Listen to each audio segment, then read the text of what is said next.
As if the McCrispy couldn't get any better, Bacon and Ranch just entered the chat. The Bacon Ranch McCrispy, available at participating McDonald's for a limited time. Ba-da-ba-ba-ba. Reese's Peanut Butter Cups are the greatest, but let me play devil's advocate here. Let's see. So, no, that's a good thing. That's definitely not a problem. Reese's, you did it. You stumped this charming devil.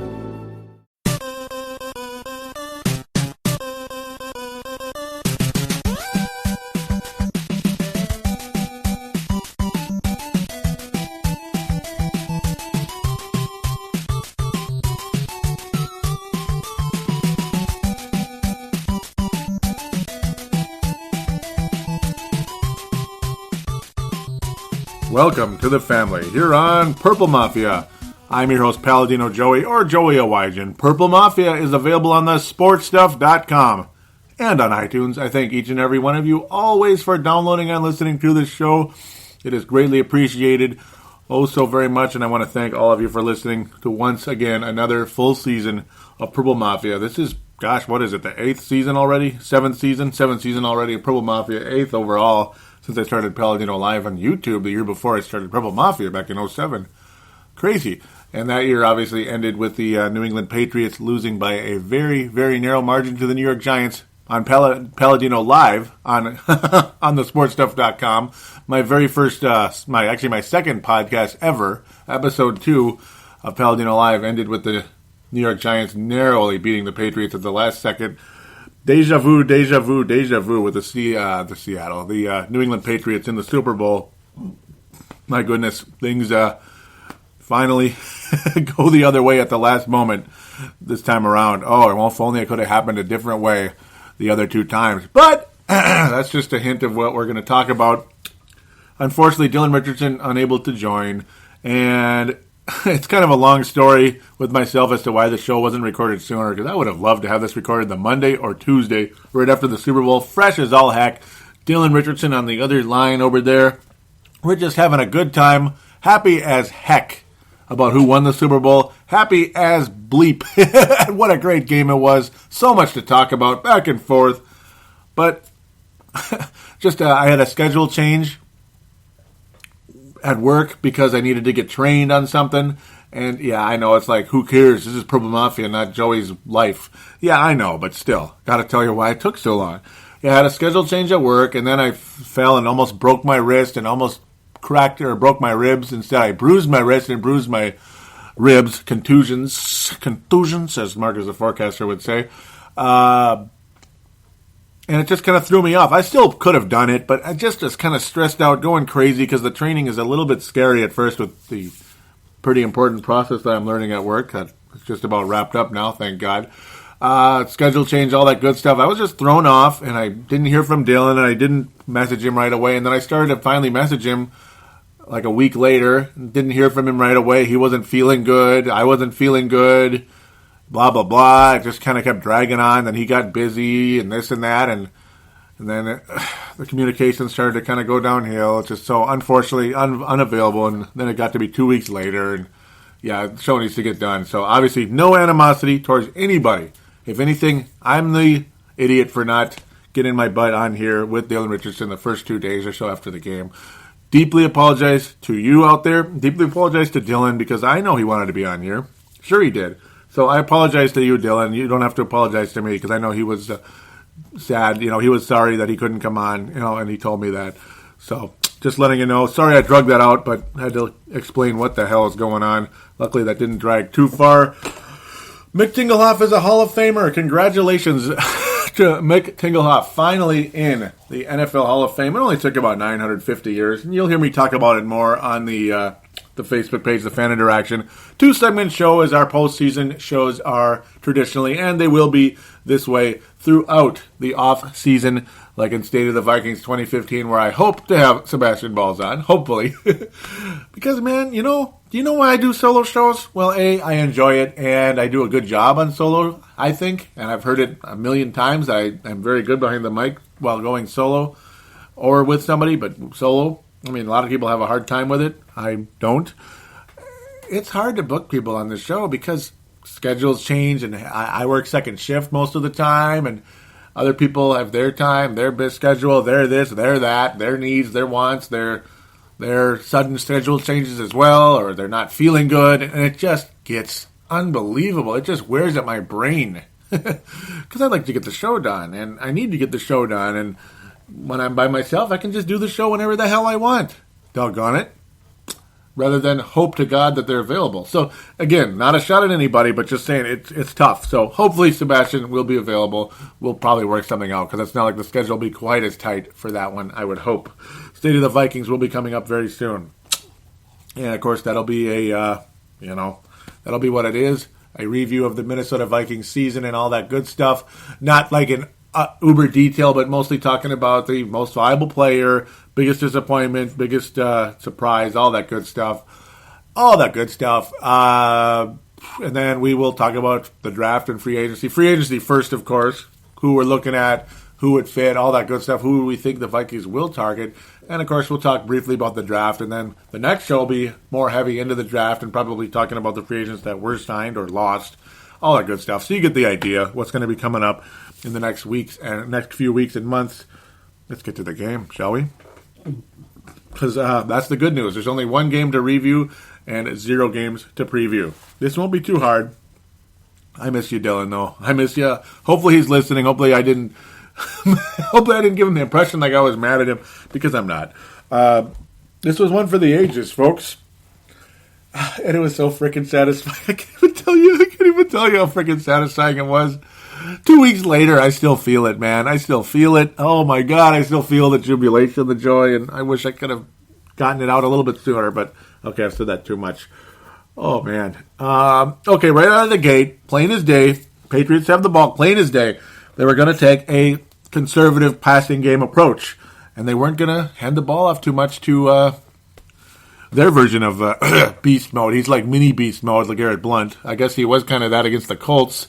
Deflate this, deflate that, whatever. You know what? Whatever. Some people took it too far. Other people, just, yeah. But clearly, it was going to be a conservative passing approach by the New England Patriots, and virtually no running game. They were going to rely on Tom Brady because he's clearly by far the franchise of the New England Patriots. If they're going to win a 4th Super Bowl under the same quarterback and same head coach, it's going to be under that quarterback and the head coach's game plan. And that's exactly what took place on on Sunday, the 1st of February. Yes. Or was it the 2nd? Whatever it was, right? I'm so stupid. Yes, it was the 1st. Duh. Very conservative approach. And you know what? I was like, of course they're taking a conservative approach, because the Green Bay Packers got all willy-nilly. And then Mr. Aaron Rodgers went from, he had several interceptions along the way. And in fact, the annoying part is this game started in a very similar way as the NFC Championship game, because Tom Brady, regardless if they were conservative passes or not, they were being completed. They were being completed. They were marching down the field, moving the bleeping chains, which is the object of the game of football, regardless if it's pretty, conservative, whatever the bleep it is. If it's aggressive, if it's this or that, if the ball's deflated, if the ball's overflated, if the ball's made out of rubber, if he's throwing a basketball, regardless what it was, they're moving the chains. They're moving the chains. And that's what the Patriots did. But the next thing you know, again, like I said, it starts just like the NFC Championship game. All that work for naught. Interception in the end zone. Damn it. And then we saw one of the nastiest injuries ever. Well, not ever, but a very nasty injury to Jeremy Lane. A valuable cornerback. Not the elite cornerback on that team, but a valuable one. And we'll talk about that elite cornerback and all of his antics. So satisfying. But I felt for Jeremy Lane because just a few days before, Monday, the last Monday of January, I nearly broke my wrist. A very awkward fall on a concrete after slipping on ice. Nervous as bleep going in for my training, and I still went in that day. So Brett Favre, a Wygen here, did not miss a single day of work with badly bruised ribs and a bruised wrist. Didn't miss a day of work. Yeah, but I could have been really screwed if that thing broke. Oh, my God. But unfortunately for Jeremy Lane, he wasn't so lucky. Because after the interception, and he was upended and knocked away by Edelman. He put his hand out to stop himself as he's traveling forward at a high pace while returning the ball. His hand was obviously the first thing to hit the ground. He kept moving, his hand stopped moving. And next thing you know, it looked like he was wearing a stocking on his hand. But unfortunately, his hand was still there, and it looked like a stocking. You know what I'm saying? Yeah. It looked like a stocking because there's nothing holding his hand and his arm together anymore. It was kind of like gelatin, and he really broke his wrist. That had to hurt. I felt bad for him. The way he went down, I thought it was a knee injury, but unfortunately it was an extremely nasty wrist injury. So speedy recovery for Jeremy Lane. Hate your team and all that stuff, but feel for him. That sucks. That kind of injury is just not fun, and I've had a broken wrist and a broken arm on the same arm and with just inches away from each other as I look at the poor veteran right now. Survived another fall this time. Whew. Arthritic or whatever it is. It's been through hell. Poor Jeremy Lane. I mean, that sucks. It doesn't help. And that was the end of his night. But luckily, Seattle Sea Chickens were Seattle Sea Chickens from their first couple drive attempts, and they were 3 and out. New England Patriots defense looked strong. Nervous as bleep as I was, I felt kind of good. I felt kind of confident because the Patriots went down the field with the same approach, and this time they did score a touchdown. I was pretty happy about that. Pass to Brandon LaFell, the former Bronco, 11 yards out. Tom Brady, clutch, solid, nice. New England rocking and rolling. Then Seattle starts to get aggressive, starts to say, man, we've had two and outs or 3 and outs already. Patriots were stopped the second time around or third time around, whatever. And Seattle got more aggressive and they got in with their beast mode. And I'm like, yeah, then I start getting nervous. Patriots come back again. This is all in the second quarter because the first quarter was a lot of 3 and outs and such after that interception. But yeah, Seattle finally started getting things going, and then this was awesome. Like the way the Patriots got a little bit more aggressive and they started throwing to Gronkowski and started throwing a little bit deeper to Edelman, and then Patriots take a lead into the half. Very cool. That gave me a wonderful feeling. Oh no, they're not going to take the lead into the half, are they? No, they're not because. Yeah, it just didn't work out, did it? Seattle was able to tie it up. Yeah, Seattle was able to tie it up because they got aggressive and they're miracle workers. And, they're just magic. And we got to hear about that for the next 15 years because they're going to win 2 straight Super Bowls. And I couldn't take it anymore if that were to happen. Russell Wilson hit Chris Matthews. I was like, who the hell is that? Yeah, his first touchdown ever in the Super Bowl, 11 yards out. Tie game. They only had 30 seconds, and they were able to get all the way down the field like it was nothing. And I'm like, man, this is why I hate Seattle. Another reason why I hate them. Not only is Richard Sherman and frickin' Baldwin, who's even worse than Sherman in this one, cocky of... Not only are they cocky... No, nobody's worse than Sherman. They're both equal. Cocky as bleep. Not only are those guys cocky as bleep, but every time Russell Wilson throws the ball, it's pretty much a touchdown. Not a touchdown, but I mean, every time he heaves the ball in the air, somebody just magically catches it in the right place, right time, and there they go, down the field, and the Seahawks did tie it up. That made me pissed. I was really worried, scared at this point. Momentum was completely on Seattle's side after that, and it remained that way as they came out in the half, scored on their first drive again. Only a field goal, thank God. The Patriots were able to stop them to a field goal. Next thing you know, Sea Chickens got the ball back. Patriots couldn't get anywhere. Interception by Brady. And then all of a sudden I'm like, wait a minute, but there's still a chance. I mean, how eerily similar was this to the Baltimore game in a sense? How eerily similar was it in this sense? An interception by Brady. Next thing you know, Seattle goes on and scores, and it's a 10-point game. Just like the Baltimore game. Just like the Baltimore game. And, of course, Doug Baldwin with his classy play ever, like he's taking a dump on the football. Seriously, do you have better thoughts in your head when you're in a fucking Super Bowl? Okay, pardon my language. Yeah, I might want to clean that up, but pardon my language. But when you're in a Super Bowl, is that the best you can do? I mean, can you get a little bit classier than that? That would be appreciated. Seriously, Baldwin. Seriously, man. And I'm sure Dylan would have dropped an F-bomb, but whatever. I got to stop even saying what I said. But when Seattle was, now Next thing you know, Seattle up by 10. Things got even scarier and scarier. But then the Patriots, finally, the momentum started to change, and Brady was like, enough's enough. We got to get going here. They took up a ton of time off the clock. Very, very conservative approach, but again, moving the chains like they were earlier in the game. Beautiful pass to Danny Amendola. Wound up with a score, making it 21-24. Seattle still ahead. And the Patriots needed to get a stop, like they needed to breathe, and they got it. And next thing you know, another clutch drive by Tom Brady, and it's his 4th touchdown pass, and it's to Julian Edelman, and he's doing that Michael Jordan fist pump. How beautiful was that? But like every other Super Bowl, as obviously this is the main theme, I was just like every other Super Bowl the New England Patriots had been in. Every other Super Bowl the New England Patriots had been in. The last few times against the New York Giants anyway. Not every Super Bowl, but the last 3, there's just too much time on the clock. I was hoping the Patriots were going to eat up that clock as much as possible. Unfortunately, Seattle had their timeouts, just like the Patriots. Seattle had their timeouts, so you knew that was going to be a problem one way or another, that they were going to have some time.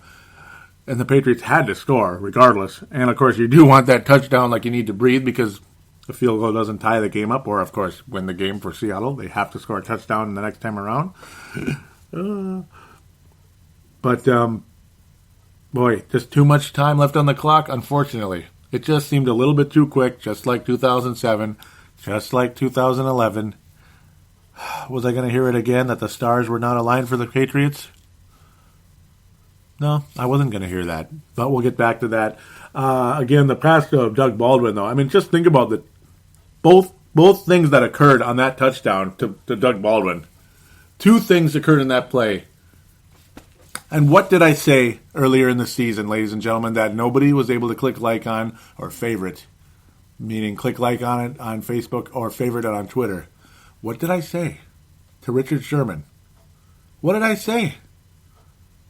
Well, not only was I 12-0 in the postseason, and this isn't about bragging, it's just about, hey, this is a fact. I was 12-0 in my predictions in the postseason. Listen back to the shows. 1st round, 2nd round, 3rd round, Super Bowl. Who did I pick in those games and who won those games? I was 12-0, undefeated. But I wasn't done there because there was one final thing I said back in the season, back during the regular season. Note to Richard Sherman, pride comes before a fall, and you're no exception. Your day will come. Well, doggone it. Richard Sherman didn't get beat on an 80-yard touchdown pass or anything. But Tom Brady completed the passes he needed to complete and completed enough passes to give the Patriots 28 points versus Seattle's 24. Oh, and by the way, 24. The number of Darrelle Revis. that Russell Wilson. No, he's not that kind of guy. That Richard Sherman was flashing in the camera after Doug Baldwin, at the same time as classy as ever, wanted to take a dump on the football, like because he's just such a classy person. After he put the Seahawks up by 10, just what the hell was he thinking by doing that anyway? I'm not about moral police. It's about class here. This is the Super Bowl. This is the biggest game of your life, and that's the best you can do, man. That's the best you can do is diss a team that's won 3 championships. Diss a cornerback. That was Richard Sherman before Richard Sherman was Richard Sherman without the big mouth and without the attitude. I mean, they all talk, but nobody talks more than Richard. But what did Richard Sherman flash in front of the camera? Oh, 2-4, touchdown. Well, how many points did Seattle score? And yes, I know this was flashed all over Twitter and all over Facebook, but I got to say it. How many points did Seattle score? How many points did Seattle score? They thought they were going to just run up the score in New England, didn't they? Didn't they? Pride came before a fall, Richard Sherman. The next thing you know, the next image you saw of Richard Sherman on the sidelines was him crying because of what took place on the very last non-garbage play of the game. Because after that, it was garbage. It was over. They just had to play it out and run the clock down, did the New England Patriots, for the most part. There was one final play after that got me laughing, got me dancing. Oh, man. And I don't dance, but I'm just saying, just dancing in my head. But proof that the Stars were on the side of the New England Patriots this time was the fact that they looked like they were totally on the side of Seattle, because it happened again. Not only a quick pass to beast mode, Marshawn Lynch. I'd rather call him than beast mode because I'm not joining the mob on that one. Good for him. He's beast mode. We're happy for him. Marshawn Lynch. Quick pass to him that was like right away. Several yards down the field. Oh, goody. I was so pissed off. So frustrated. I couldn't even breathe. I was just so freaking annoyed. Next thing you know, well, that was just one play, but there was another deep play. But then next thing you know, there's the tip. The ball thrown way in the air. Because anytime Russell Wilson just heaves it in the air like he did against Green Bay, regardless of who you wanted to win that game, it was still irritating to watch. That they can do whatever they want. They're invincible. They're the Seahawks. They're invincible. They can do whatever they want, regardless of how risky it is. Regardless if it's intelligent. Just heave the ball in the air. And I know there was a play designed and there's more to it than just heaving the ball in the air. But it's still a risky play, regardless of how good you are, how accurate you are, how well designed the play is. The ball bounces off the guy's foot and he catches it. And you got to be kidding me. It's a goal line. And it's like, yep, the Patriots screwed again. Another total BS lucky play. That would lead to the final play of the game, and the other team, be it the Giants or the Seattle Seahawks, winning the Super Bowl, and the Patriots losing 3 in a row with the same BS. Taking the lead late, but with still plenty of time for the other team to do something. Plenty of time for the other team to do something. And the Seahawks just did it, didn't they? Okay, not quite. They hand the ball to Marshawn Lynch, who went forward very easily. Went forward a good 3-4 yards very easily. Very, very, very easily, didn't he? So easily it looked like they just got to do that one more time. Yeah. And I know you already saw this, but I'm just saying. That's all he had to do. But then I'm just sitting there like it happened again. Whatever. Screw this. Let's just kind of trying not to walk. Trying to let's just see what happens. Whatever. They're going to lose. The Patriots.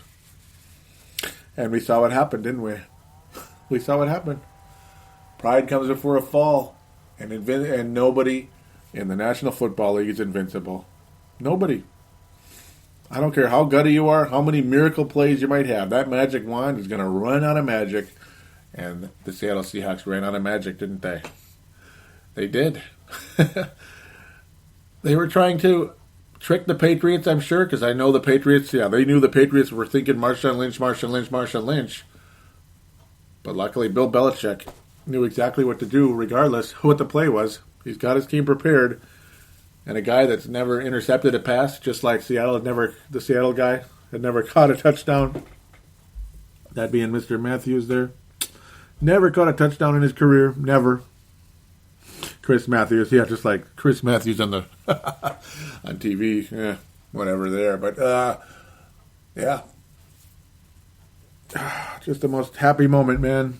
A guy I would absolutely like to give the key to Golden Valley because it was such a great play. But I'm sure they can't give it the key to Boston because I don't think they're going to be able to do that. Old Malcolm Butler with the interception and the play of his life, the way he just got in there and knocked the guy away. Made the interception. I just couldn't believe it. I fell to the floor. Oh my God, they won. I can't believe it. And that's basically how I reacted. And so did Tom Brady. That's how he reacted. I mean, Tom Brady was looking at you could just see the look on his face. I can't believe it happened again. But no, it didn't happen again because the Stars were on the side of the New England Patriots this time. 3 men cried. And 2 of them one of them I felt sincerely sorry for, one of them I felt semi-sorry for, and the other one, I said, in your face, bitch. Yeah, and I'm getting a little vulgar on this show, and I apologize. I'm getting way too vulgar. It's going to get explicit label, and I'm probably alienating some people that might not want to hear that. I apologize. Though I'm not sure too many people listen to Purple Mafia in front of their kids anyway. Just put your earphones on, man. Right? No offense to anybody anyway, but I felt sad for Russell Wilson. He really looked like he was going to cry, and I'm sure he did cry. I did feel bad for him there. Yet at the same time, it was a terrible. Not only was it a bad play call by Pete Carroll and Darrell Bevel, but it was a terrible. It was a terrible throw. Ultimately, I mean, it wasn't the worst throw ever, but luckily for Malcolm Butler, he was able to catch it. Because if that ball was simply batted down, Seattle has another chance. Was it a risky play by Mr. Bill Belichick to let the clock keep running? God, yes. God, yes. Because if Seattle does score, the game's probably over. You're going to have to hope to just heave it in the air, and those never work. Unless you're Russell Wilson and the ball knocks off someone's foot, or unless you're Eli Manning and the ball bounces off someone's helmet, or Manningham stays in bounds by the freaking, by literally a hair, a fraction of a hair. Still, to this day, don't know what the heck happened there with Manningham and that catch. That guy basically never really played again. He went to the 49ers and just was on the injured list forever, or whatever it's called, injured reserve. Don't really know about Manningham anymore. No one knows who the heck David Tyree is. Tyree. I'm thinking of Kyrie Irving. David Tyree. Who the hell is David Tyree? Well, he's known for one great play. Yeah, and I'll talk about another guy who's known for a play in Green Bay who's coming to Minnesota here in a second. You guys know who that is. But, yeah, I felt semi-sorry for Pete Carroll because, I mean, he felt bad. He legitimately felt bad. In some ways, he comes off as arrogant. I wouldn't say he's arrogant. He's obnoxious. There's a difference between arrogant and obnoxious. He's just a hyperactive, feel-good type of person, you know. I don't hate Pete Carroll. I don't particularly love him either. But the way he handled things after that game, you know what? I'm not rubbing it in his face. I'm not. Russell Wilson handled things well, too. They defended the play call as much as they could, but at the same time, they're like, you know, Russell Wilson came to a point, it's on me. You know, it's on me. Don't blame anyone else. It's on all of them. It's on all of them. I mean, pride comes before a fall. You're not invincible. You know, and obviously if Mr. Lynch is brought down, you could probably run another play and you'd probably get in. The odds are he probably would have got in anyway, but who knows? It's on you guys. You're not invincible. You're not. And obviously New England wasn't invincible either, but luckily they were ready to make the play. And this time, unlike the other two times, they were able to make the play they needed to. They got the interception. A simple bat down last time wouldn't have guaranteed them a Super Bowl, but an interception would have in both cases versus the New York Giants. Just imagine if the New England Patriots were celebrating a 6th Super Bowl. Could you imagine? We wouldn't be talking about Deflategate. We wouldn't be talking about Spygate. We wouldn't be talking about anything else. We wouldn't even be talking about the 7 feet of snow they're having in Boston. We'd be talking about this, ladies and gentlemen, is one of the greatest teams ever, ever in the history of sports, and it is the greatest dynasty in the history of football. Absolutely without a doubt, because the Pittsburgh Steelers have 6 Super Bowl championships, greatest overall franchise in Super Bowl history. Sure, yeah, but the Patriots would have 6 with the same coach and same quarterback. That's the greatest ever. That's GOAT, or whatever they call it. Tom Brady, is he the greatest quarterback ever? He's in the conversation. I mean, he's made 6 Super Bowls. He lost 2, won 4. The other argument, obviously, is, you know, how Joe Montana is undefeated and all that good stuff. But he also had Jerry Rice, John Taylor, Dwight Clark, just countless stars along with him. Tom Brady's had some stars. He had Randy Bleepin' Moss, and they lost. So, but that was just for one of the Super Bowls. Most of the time, he had the Deion Branches of the world. And the, why is he blanking on me? Dante Stallworth type of receivers who, they have some talent maybe, but they were rejects from another team because of character issues or this or that. Stuff like that.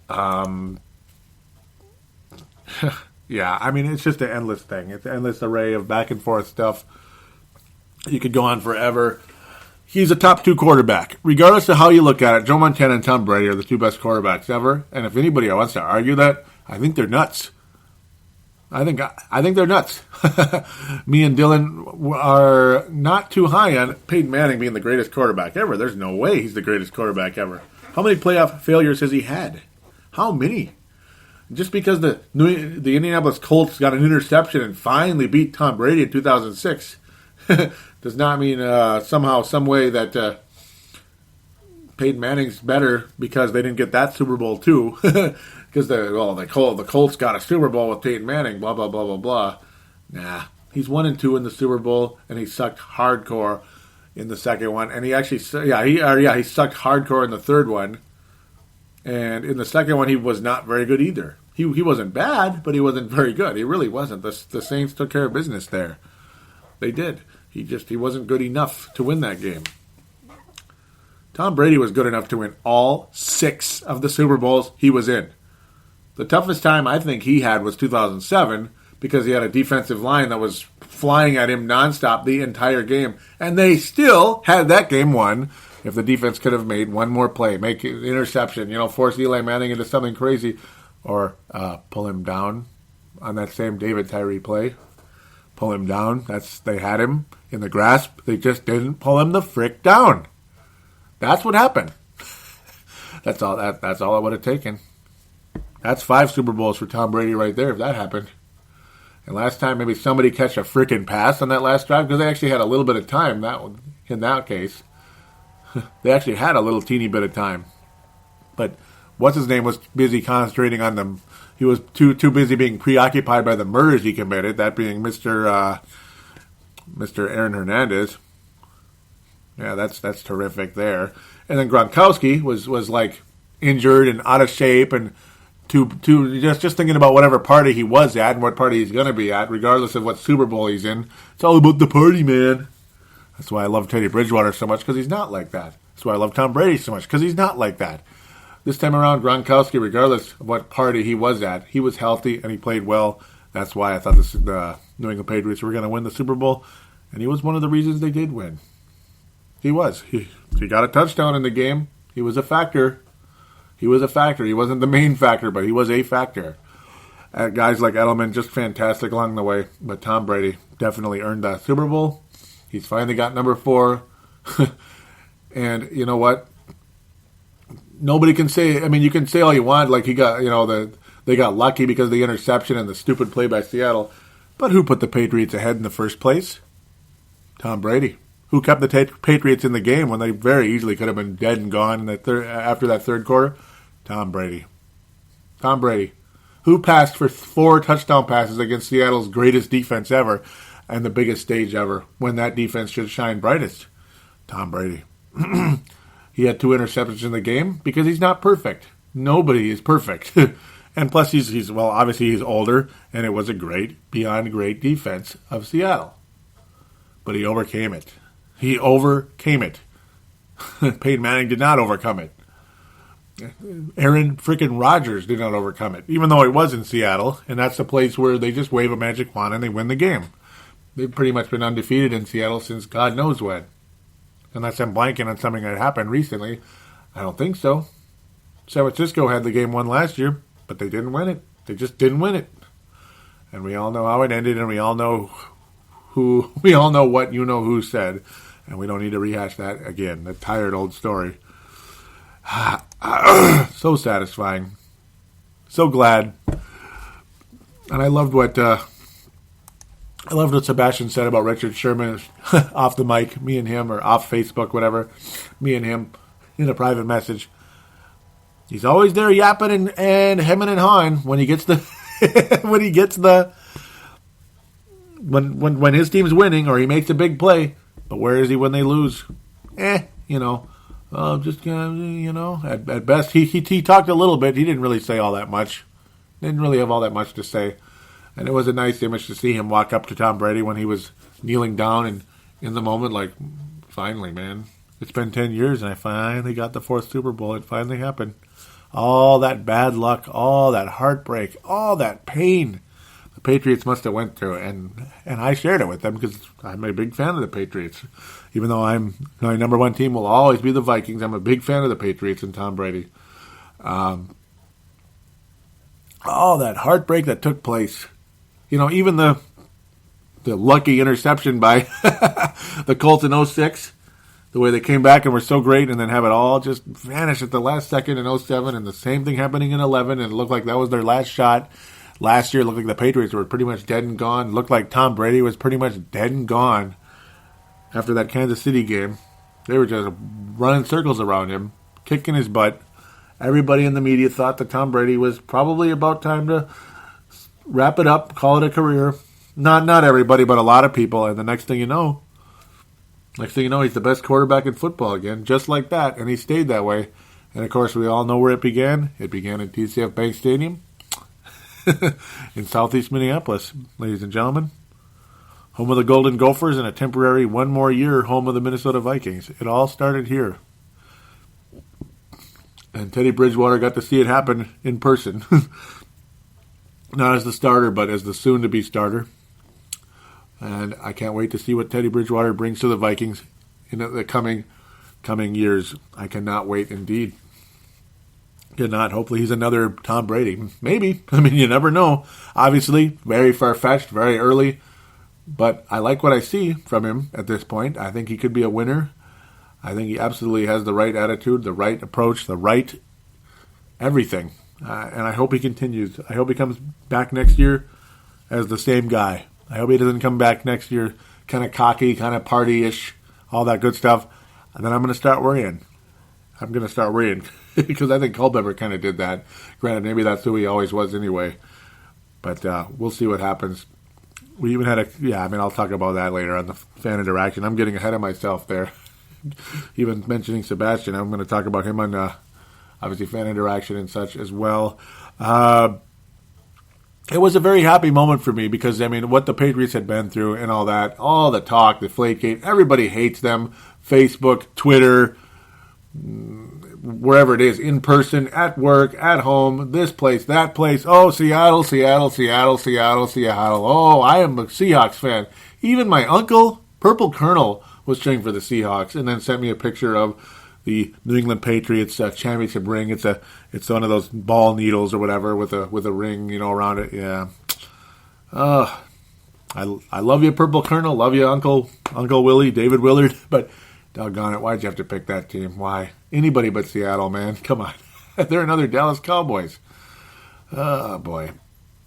But, I mean, it's your opinion what you believe about the Deflategate, Spygate, this and that. Personally, I think that's just a team that looks for an edge, looks to be a veteran league. I mean, they're veterans. They know how to do this and know how to do that. And obviously when you hear several players coming out saying, I did this, I did that with the ball, I scuffed it, I deflated, I inflated it, I did this, I did that. I put Vaseline on it. I mean, God knows what they may have done to it. Stuff happens, folks. It happens a lot. It happens. Everybody does something. But at the end of the day, it didn't really make a difference in the Colts game because the balls were properly inflated in the second half. They used the right balls in the second half, and we saw what happened. We saw what happened in the Super Bowl, regardless of who inflated it, what, and who didn't. So there it is. You don't have to agree with me. No one does. I just want to say God bless you and thank you so much for your listenership and for your allowing me to give my opinions to you on this show. But before I end this segment, I got to give you a couple announcements. You'll notice that some of the sound is different and such because the hard drive on my computer is on the fritz right now. The files are fine, but the computer is unable to start up, so bear with me. You're going to notice different sounds and stuff. I pieced stuff together, did some editing, put stuff together, so at least it's usable. I'm using a different computer right now, so that's what's going on there. One other announcement, though, that I was going to mention at the beginning, but got so caught up in what I was saying about Dylan and my schedule and such, that I forgot to mention that Tallgrass, as of right now, I'm going to be pulling their ads off of the shows because the sponsorship may have unofficially ended because of, they're making some changes at Tallgrass. And the guy that was distributing the product to me, Tim Olson, was laid off. And the manager that referred him to me in the first place is no longer there either. Not sure what's going on. I'm going to see what happened. I'm going to see what might happen. At the same time, I wouldn't be surprised if they're not going to be able to get to me anymore. Not sure what's going to happen. I may try other breweries locally. Maybe not. Maybe even a certain one in California.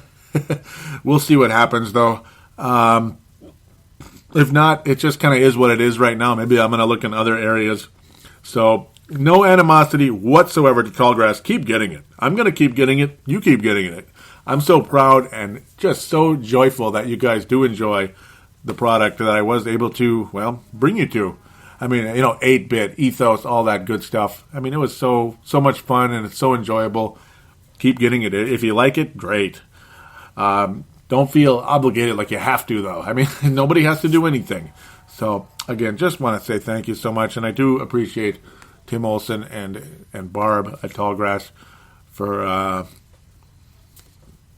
joining the sponsorship with me. It was wonderful, and hopefully maybe we can get things up and running again. We'll see what happens. All right, time to hear your opinions. We'll be back right after this.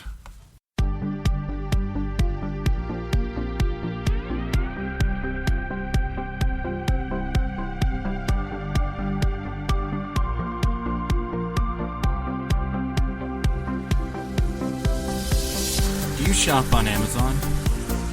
Did you know that you can support this podcast just by doing your normal shopping on Amazon? It's really easy to do. Just go to thesportstuff.com and click on one of the many Amazon pictures. Do your normal shopping, and Amazon sees that we referred you, and they give us a percentage. We'd like to thank you in advance for supporting thesportstuff.com, and please use our Amazon link. Now enjoy the rest of the show. We are going round like Saturn dreams.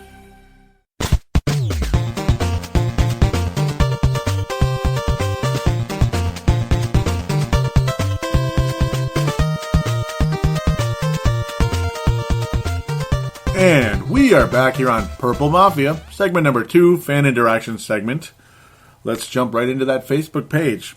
As basically what you have to do now to get onto the Facebook page is facebook.com/Purple Mafia show. I'll get the jingles on again at some point, or, obviously, if I can get if I can ever get the computer back working again, or the files off the computer per se, then I'll have the jingles back. Otherwise, I may make some backup ones, but I haven't yet for this show. Was digging up enough files already as it is to create what I have at this point in time.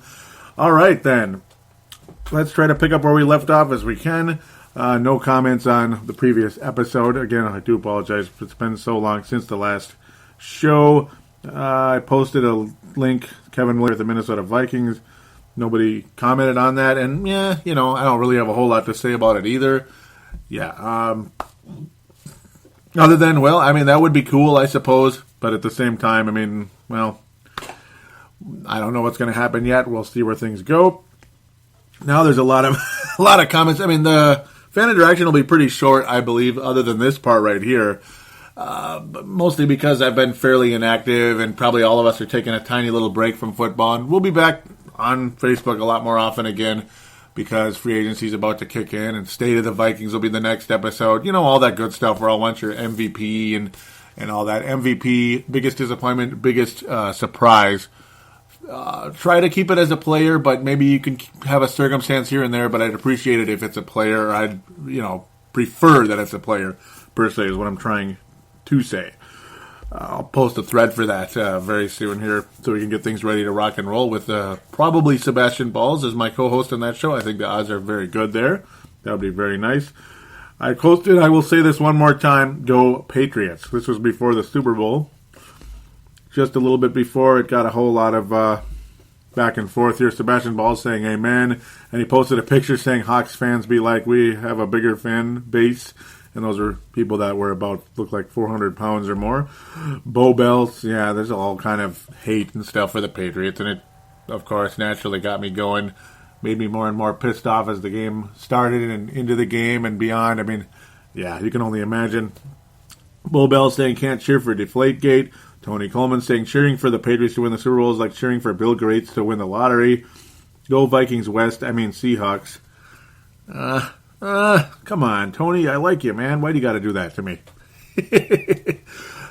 Cheering for the Seahawks is like cheering for that obnoxious bully in school, and I basically posted that. Yeah, it's like cheering for that obnoxious classmate that never shuts up, Sherman and Baldwin. And I said, ultimately I'm not here to divide half of my listenership, so please nobody take this personal because, I'm not here to cut people down and such. Sebastian was saying tar and feathering those bandwagon fans. For those bandwagon fans, Sebastian again continuing saying, it's football people manage to get butt hurt. Mark Carlson saying, I like the Pats. Brady is a good player. I have enjoyed watching this team for many years, but I'm not cheering for them. Today I cheer for the Seahawks. Urgh! Supporting my Army friend who lost his team years ago when the Colts left Baltimore. Hope for a good game. No stupid calls by the refs. Cheers to my friends on Cripple Mafia Worldwide. Thank you again for that. Yeah, I understand the Colts, and the whole Colt 45. The beer Colt 45, if you could believe it, that was actually related to the Baltimore Colts. Colt 45 originated in Baltimore, and number 45 was a running back in those days. I forget the name. It's in the Wikipedia or whatever you want to look up. Go check it out if you're curious. Google, whatever. Malcolm McSween was predicting Seattle 27, New England 17. Nope, didn't happen that way. Sebastian saying, I hate Sherman. I won't express my feelings publicly because I'd be hated. Yeah. Me and Sebastian had a little conversation off air about it. Yeah, we're just not big fans of Richard Sherman and the way he's just kind of a phony baloney. He's got a big mouth when he's successful, and boy, when he loses, yeah, we're still waiting for that. Sebastian continuing saying the most PG way I could ever think of putting it because I said I feel the same. He's an absolute punk. Yep, and I will continue to feel that way until things change. I was saying this might generate more interest. I look forward to the day that Teddy Bridgewater and the Vikings dismantle the Seattle Seahawks and go on their way to a Super Bowl. Mark Carlson saying, yes, yes. Yankee saying, I am all for Russell Wilson. Let's get 2 Super Bowl rings on a rookie contract while making the least money for a starting quarterback. I can definitely respect the way you said that. And I like Russell Wilson a lot. Yankee. He's being a fairly strong Christian myself, that guy is a pretty good Christian, at least the way he talks. I'm not too impressed with the whole thought of going shades of gray, though. That's not representing the Christian faith very well. 50 Shades of Gray? Really? But, again, I know I'm going to get the backlash saying everybody's going to be like, it's his life, he's an adult, this, that, blah, blah, blah, blah, blah. I don't know. It just seems a little bit on the hypocritical side as far as I'm concerned. That didn't sit too well. But ultimately I'm not perfect either. Look at me. I advertise beer, or at least I did. Yeah. But then again, it's not like I'm drunk, though. I don't drink heavily. Anyhow, enough of that. I'm going to dig myself way too deep. Wanda Shepard with another wonderful 2 words here. Go Seahawks. Urgh. Sebastian saying, I like Matthews, not Wilson. I was saying, yay, more Seahawks. Zombies. I like Russell Wilson to a point. Just can't stand that team. Matthews. You like Matthews, not Wilson? All right, well, that's the end of that conversation, that thread. I said, I know this is insanely late, but I'd like to hear your thoughts on Teddy Bridgewater winning the Krebsy Rookie of the Year. Isn't that awesome? Let's get some comments here. We got 8 to go with. Well, they're not all from other people. Mark Carlson saying, definitely a sign, great things to come. Tanae out of New Zealand. Mark Carlson out of Iowa. Tanae saying, the future is bright for the Vikings. And I said, I absolutely want to dismantle the Seahawks team when the time comes. Tanae saying, having Teddy definitely helps with that. I agree. Oh, I lost it. Here we go. Mark Carlson saying, boom, tie game. And that was after, the stupid BS miracles over and over again. Yeah, we'll get back to that conversation. Not get back to it. You heard it already. I'm going all over the place. Mark Carlson saying, anyone but the Cowboys, Joey, because I said they're basically the frickin' 90s Cowboys again. Yay, just yay. But the good news is, of course, Seattle did not win, and the Cowboys won all 3 times they went in the 90s. So, nana boo-boo. Would have liked to see the Cowboys blow it against, Pittsburgh or whoever. Would have been nice, or against Buffalo. Something like that. I said they're as cocky and lucky as the Dallas Cowboys. Now, do you see why I refuse to cheer for this team? Do you see the danger here? I can't go through that again. Yeah, that's how I feel about the Seattle Seahawks. Amazing how it starts with Teddy Bridgewater and it goes right back into, kind of getting pissed off about the Seahawks existing. And I say another thing that's late, but we're not here to break news.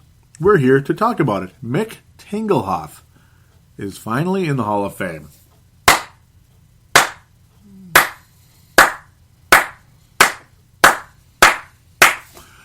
Wow, I mean, it's about bleeping time, isn't it? I mean, one of the greatest centers of all time, never missed a freaking game. Never missed a game.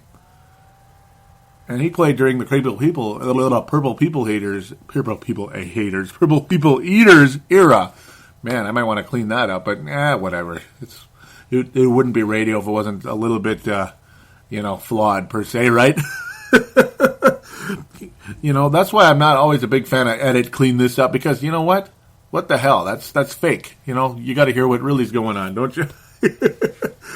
Yeah, I mean, he's finally in the Hall of Fame. And I got a responses from Mark Carlson and Dave Hickey, both out of Iowa. Mark Carlson simply saying, really, wahoo! It sounded like Super Mario there when he gets his mushroom or whatever. Or no, when he beats the level in Mario 3, like when the remake of it, when they have that goofy voice. But anyhow, Dave Hickey saying, Mr. Tinglehoff is well deserving of this honor. Congratulations to him and his family and teammates. His presence on the field was a major factor in the Vikings going to 4 Super Bowls, and those teams were built from the lineup. Both offensive and defensive lines were filled with Pro Bowlers, and it was one of the main reasons we were so good. You don't see Brady running for his life on every dropback, or Manning either. Success is built from the ground up, so thanks, Mick. That was fantastic, Dave. I couldn't have said it better. That is a star candidate, if not a gold star guarantee right there. It's a candidate. Let's just say that. Got to get to Twitter, though. That's going to get messy, I'm sure. And here we go. Yep. I have a chance to get my own gold star right here, because when it comes to picking the playoffs, I get the gold star. And I'm not here to brag or boast, but I was 12-0. Undefeated. Like the 2007 Patriots. This is, I mean, the 2007 Patriots, how they came so close. And they lost by that miracle stinking catch by, I still don't even want to remember it. I don't. And I like the Giants. I actually like them. I don't absolutely hate them like the Seahawks. So this game had even more emotion involved in it. But I wanted those Patriots to win those 2 Super Bowls they lost to the Giants. And that 16-0 before Randy Moss was just such a heartbreaker, I'm telling you. And so it's like, here I am counting on an undefeated postseason prediction with the Patriots against the Seahawks. Can I live up to it? Oh, yeah. Yeah, thank you very much. Barely. Thank you very much, Mr. Butler. I got to give him the key to Golden Valley, the city of Golden Valley, for that one. But unfortunately, I'm not the mayor. So, Mayor Shep Harris, can I please borrow the key to the city of Golden Valley and give it to Mr. Butler, please? I'd really appreciate it. 12-0, baby. 12-0. 12-0 beat the 12th man, undefeated in my postseason picks. So I do get the gold star there. Ding, ding, ding, ding, ding. There's the sound effect. Okay, 6 people commented, or was it just me bragging? No, I'm kidding. Sebastian Ball's posting pictures mostly. He says Seahawks fans base rest in peace, 2012 to 2015. Another picture of Russell Wilson with kind of a dazed look on his face. But they said I'm elite. Guess not. And the picture of pictures right here of Richard Sherman literally about to cry as the play took place. The play that we will hear about for the next 20, 30 years. And, they show Ken Norwood missing the field goal for the Buffalo Bills and the Giants celebrating. This is pretty much the most similar thing since then. And you're going to see this play over and over again. And unfortunately for Russell Wilson, it's going to be a tainted image on his career. I mean, I'm sorry, it just is. And it's a tainted image on Mr. Pete Carroll's career. There's just nothing you can do about it. Justin, Mayor Henry, saying, that was such a great game, but the pass call, so stupid. I can't even imagine what they were thinking. Malcolm saying, can't hate on Seattle because I seriously think our team is built the same way. I hope and don't think we will talk as much trash. Thank you very much for that. He says, but I think / hope we will be the team to beat the next 5 years. God, I hope so. God, I hope so. I frickin' hope so. And where's all you guys not saying congratulations, Joey, or good job, Joey? Where's the love, guys? Where's the love? Where's the love? Come on, people. Well, Dave has a little bit here. Yes, Dave did give me some. He wants that gold star, doesn't he? Way to go, Joey. The new Joey the Greek. Joey the Greek. You are much better than the so-called experts in the NFL. Wow, that's a compliment. Thank you very much, Dave. That is a compliment right there. Wow. Yeah, I mean, I'm certainly not perfect. Well, okay, this year I was, but in the past, I mean, I've never done it before.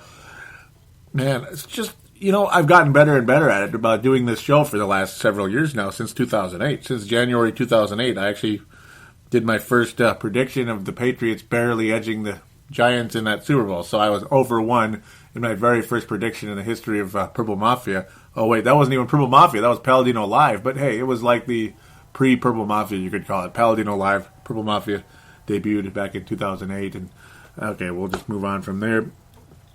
That's the end of my stuff and the responses. There's only two more, I guess. There's a video posted by Sebastian Balls a long time ago saying, playoffs, Buffalo Bills, Parade music video. Check that out if you like. And Brent Jacobson bringing up an interesting topic as we slide our butts into free agency here, and we'll probably talk about this with Sebastian in the future here with State of the Vikings 2015. Man, still waiting on those flying cars. I don't know where the heck they are. Where the heck are those flying cars, damn it? Come on. I want my flying DeLorean. Marty! Get to the DeLorean! Okay, anyhow. Brent saying, would you trade AP for Larry Fitzgerald, assumingly straight up? I heard Dave Sinekin on the Fan speculating about the possibility.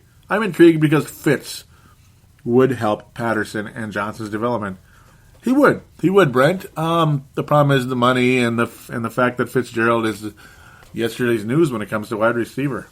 And I'm the kind of guy, I love veterans, I love history, I love to respect veterans. I hate the way the young generation, Richard Bleepin Sherman, does not respect veterans at all. He does not respect history, he doesn't respect anything. That is the millennial attitude that I freaking hate. It is, and I hate it. Like obviously the way he dissed Mr. Darrelle Revis with the whole 2-4 bullshit. Pardon my French. That's bullshit. You need to be more respectful than that. But anyhow, let's get back to where I need to be. Yeah, I love Richard Sherman, can't you tell? But at the end of the day, Larry Fitzgerald's kind of becoming yesterday's news. Now, he still can play, I think, obviously, and I think he would be a nice boost. Maybe he'd have a nice kind of resurgent type of season. But poor quarterback play or not in Arizona, he just doesn't seem to have it the way he did in the past. And he's going to be damn expensive. Now, I suppose the money, you're paying Adrian Peterson a lot of money, or you would pay Adrian Peterson a lot of money, depending if he's here or not, and you trade that money away for Fitzgerald's money, and we'll see how much Fitz he wants. He won't probably demand as much here as he would from Arizona because he probably, to stay there, he'd feel he needs to get rewarded for being there and helping them get to a Super Bowl years ago and being the top receiver in football that he was for a long time. Or maybe he would take less to come home and, because he figures, well, I guess my leverage is gone now with Arizona and possibly other teams in the NFL. Might as well come home and see if I could tutelage Mr. Bridgewater and obviously the other guys. But then you still have Greg Jennings, so now we just cut Greg Jennings after what he did with Bridgewater last year? It's not a bad idea, but I don't think it's going to happen. That's kind of where I'm leaning towards on that one, Brent. Good, though. I mean, I'm glad you posted that, and I heard the same thing. I like In the Zone and all that good stuff, especially because of basketball talk, because In the Zone's basketball, but Sinekin being the Packer fan he is. And, yeah, I don't know, some of the petty back and forth with him and Viking fans that are actually as petty as any Packer fan sometimes when it comes to talking with Sinekin. It's a good show, though. I like it. Not that they need my help. I could use theirs, though. Hey, guys, can you please shout out to Purple Mafia sometime? Yeah, okay. Well, I'll be waiting on that. This show could use a little bit of marketing. It really could, couldn't it? Twitter account, @Purple Mafia Show. There we go. I marketed Purple Mafia now. See?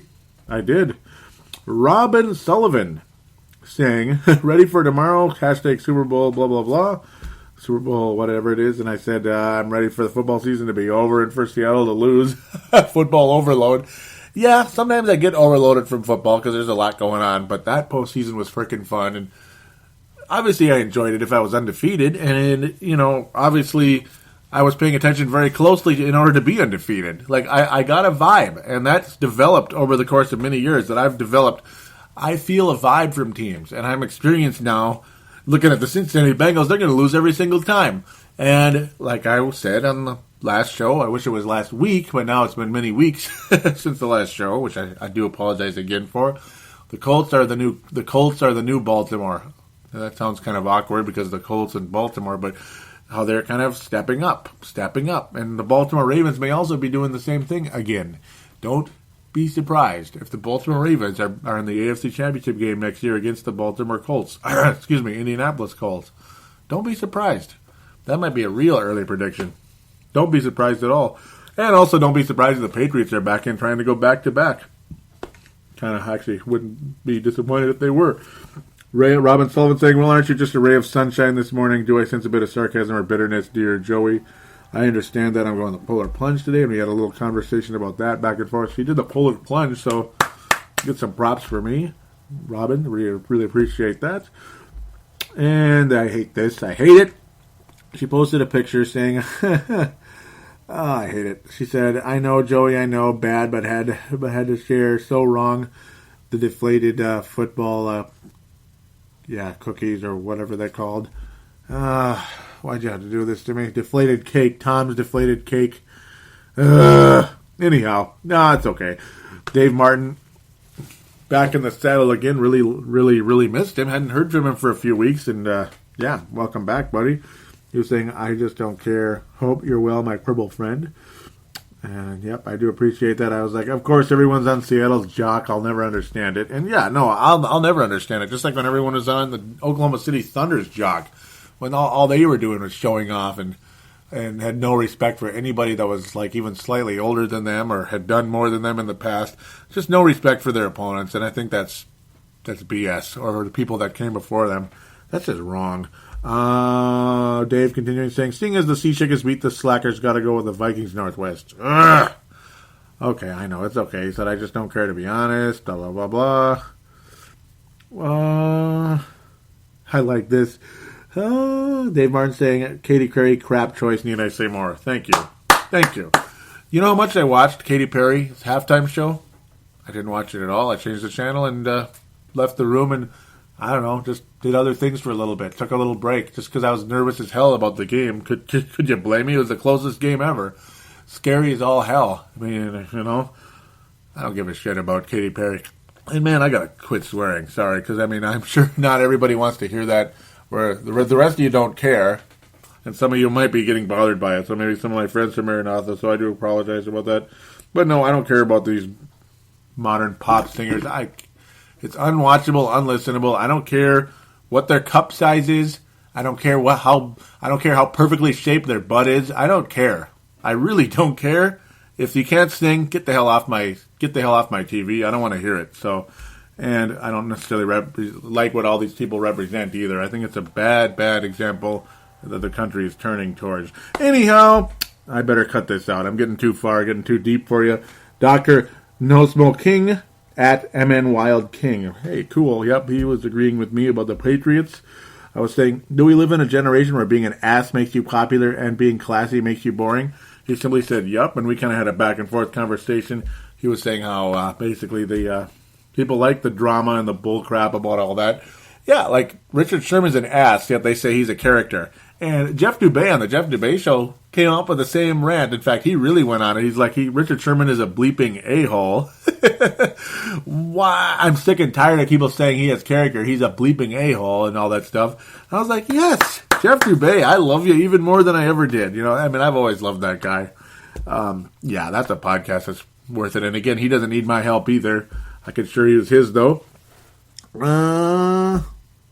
Yep, Robin Sullivan also responded to that, saying, unfortunately, yes, Joey said, isn't it? Therefore, we are boring. Agree. I prefer class over that any day of the week. Back and forth. Robin Sullivan is mad about something. I said I hate it. Yeah, that stupid catch right out of the gate when Seattle got the ball back. Like, Patriots is like the exact same situation over again. And this was not the off the legs catch. It was the one right before it, the pass to beast mode, as they like to call him. Everybody acts like suddenly they're like the boy, oh boy, beast mode. Oh, beast mode. Oh, you probably didn't even know who he was 2 years ago, most of you freaking bandwagon lovers. You didn't even know who he was, and you sure as hell didn't call him beast mode. You called him Marshawn Lynch because he was on the Buffalo Bills, and nobody gave a rat's behind about the Buffalo Bills. So get out of here. Get out of here. Anyhow, today's thing, I hope you're still watching then, Joey, because I was about to conk out, and I said, oh, shut up, blind luck, because people were saying how it was the greatest play ever off the feet. Yeah, that pissed me to bleep off, and then I started freaking out, getting excited, and everybody was retweeting and favoriting a lot of stuff I was saying, bleep you Seahawks and all that stuff. Yeah, I've been getting more vulgar on here, and that might not be a good thing, but my emotions just went crazy. Went crazy during this game, especially the ending, and we know what happened, and it was the most wonderful thing ever, and I appreciate it. It's about time the Patriots' luck finally went their way rather than the other team's way. Oh, man. Today Brown's saying he looked to be taking it well, especially compared to the rest of the team, and that is, yeah, I said there is one man I feel sorry for, and that's Russell Wilson. The rest of them can stuff it. Yeah, I mean, I didn't even see who started the fight. Yeah, that was just funny, but ultimately it was Michael Bennett, which kind of surprised me. He's one of the classier Seahawks, so, I don't know. Obviously, he's frustrated. He worked his ass off the whole game, and then to have things go the way they did, I couldn't have sat well. We're about to wrap up this. This is kind of a long segment because even though there wasn't hardly anything on Facebook, there's always a lot of emotion during that Super Bowl. Malcolm McSween, post-Super Bowl. One of my favorite people, unfortunately. Well, yeah, Malcolm's one of my favorite people, but also one of these players saying, yeah, Packers. Gosh, I got to stop snapping my lips. Packers defensive tackle Troy Guyan arrested, charged with multiple felonies. And there's articles and stuff on there. And so sad. I mean, I like LaTroy Guyan, but now he's going to be gone from the Packers, and God knows what's going to happen to him next. And come back home, I guess? I don't know. Probably not. Probably not. Malcolm also saying Florida attempted to recruit Teddy Bridgewater as a wide receiver. Isn't that something? It's crazy, isn't it? You just never know what can happen sometimes. It's just crazy. I mean, I could see Colin Kaepernick as a wide receiver. He's tall and fast and all that. I could see him as a kick returner, all that crazy stuff. Isn't that crazy? But anyhow, this is spam and this and that. What is Malcolm posting here? I remember seeing it. It's loading, and it is... Oh, yeah. A Browns player, according to Mark Sessler, around the NFL writer, was saying... He said, the Browns player said, I think where we'd be with Bridgewater. Isn't that cool? I mean, think about all that. Remember that night in draft night when a lot of people were like, we didn't get Johnny Manziel and we got Bridgewater. Yeah, we had to sell for Bridgewater. 32nd pick, at least we got a quarterback of the future, but it's like a crapshoot. I mean, you saw how poor his pro day was, and he wears gloves, and he sucks when it's cold out, and he's got no arm, and he's not mobile, and he's... yeah, whatever. He's supposedly kind of a smart player, but whatever. And then he ends up being, oh my God, he ends up being somebody I'm just going to fall in love with as a football player. I'm going to close with something here really shortly because it's, I've been wanting to say this. Malcolm was saying, I just hope we finally found our guy. Malcolm was saying it was an amazing game, the Super Bowl, that being loved it. Schrader hated Canucks. What's going on here? Oh, that must have been an accident. I must have tweeted out a Brave the Wild tweet on Purple Mafia. Whoops, Robin favored it, so she must like the Wild too. I know she's a Red Wings fan. She's, yeah, that's kind of funny, but yeah, she likes hockey, and that's cool. We could probably have a nice hockey conversation, Robin, sometime. Yeah, anytime you want, actually. I love hockey, and hockey's going on right now, and do check out Brave the Wild. They could use your love out there. They could use your love. Speaking of love, though, Teddy Bridgewater, there's something about him, man, that when I think about him, and some of the stuff I was saying on the last show that I was hinting at, about, I see some stuff about him that just makes me feel so good. It makes me feel so confident in him in the future. And I mean, he's the kind of quarterback. I mean, I'm telling you, the quarterback, the personality, the desire to get better, the desire to win. I've been watching the Vikings for 20. This is going to be 23 years now. It's going to be 23 years. So 22 years officially, or has it been 23? Yeah, it has been 23 years officially that I've been watching the Vikings. Full season, preseason, 2 postseason, or whatever. But there hasn't been a single quarterback on the Minnesota Vikings roster that I have not loved better than than Teddy Bridgewater. And yes, I know it's early, but there's something about this kid that I just love him, and I feel so good about him taking over the reins of this team.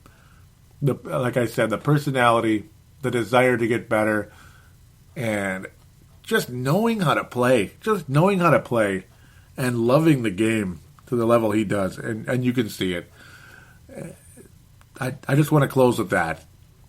Because obviously all my ranting about the Seahawks and my rejoicing about the Patriots and how I love Tom Brady. Well, what does Tom Brady like more than anything else? It's the game of football. I mean, he loves his family. Obviously, family, I'm sure his family comes first and all that good stuff. And that's great. But he loves the game of football.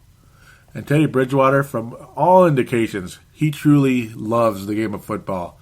He's not here to party. He's here to play football. And he's here to do, from what I can tell, he wants to win so bad. And he wants to be something special so badly. I mean, it just oozes from him. And if you can't see it, well, you will see it. Maybe I have the gift to see it earlier than some people. Some people, not everybody. But there's something about this kid that, I mean, I just, I love him. Plain and simple. I love him. That is something I'd like to end this show with because it's going to be all Viking football conversation in State of the Vikings. And Teddy Bridgewater is going to be all over it, as are guys he may be throwing the football, guys he's currently throwing the football, and guys he may be throwing the football next season starting in August. Young rookie, maybe. Maybe a young rookie, one of them. We'll see what happens. With that, though, give me a little bit of love out there if you could. If you haven't done a review about Purple Mafia on iTunes, I could use your help. I could. It's not a desperate need, but it only helps the show. It only makes it more attractive to a potential listener out there that's digging around, looking at shows and stuff, and when a show has a decent amount of 5-star or 4-star ratings and some positive reviews to it, well, it's more attractive. They might be willing to give it a shot. Because there have been a lot of people that come into the show, like the thought of the show, with no expectations whatsoever. So they don't listen. And they just don't listen, and they don't listen. But then they all of a sudden finally listen. They're like, hey, Joey, that was pretty good. Well, you need that first impression to get them to listen. Like, press that damn play button rather than just, oh, yeah, I'll get around to it some year. Well, let's get them around to it. That would be appreciated. Tell a friend if you could. And again, thank you in advance for those of you that would review it. You will get a star, and you will also get a nice, kind shout-out. Speaking of stars, this episode's gold star is going to go to Dave Hickey. Silver star, Malcolm. Bronze star is going to go to Dave Martin. Dave Martin, nice back and forth.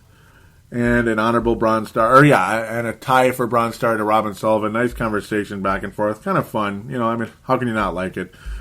Oh, man. I just want to thank all of you so much for your listenership and your kind words that you've given me over the course of time, your support, your retweeting the show and sharing the show on Facebook. I can't say enough about how much I appreciate you, and it's been a wonderful season, but luckily Purple Mafia will be hanging on. I'm going to be in and out at times just because my schedule is busy and because it's the off season and sometimes I need a little break, and I also got other shows to do. Timberwolves Explosion, Brave the Wild, and Showtime and T-Wolves. We'll get that going again at some time. That show is so much freaking fun to do, and it's oh man, I have such a blast with Vince. I miss doing that. Hopefully we can get that up pretty soon in this next week. So again, thank you all again so much. I know I've been dragging it a little bit here. We will be back in the next week, 2 weeks, maybe 3 at tops, maybe early March or so with Sebastian Balls for our State of the Vikings 2015. And until then, Stay warm and take care.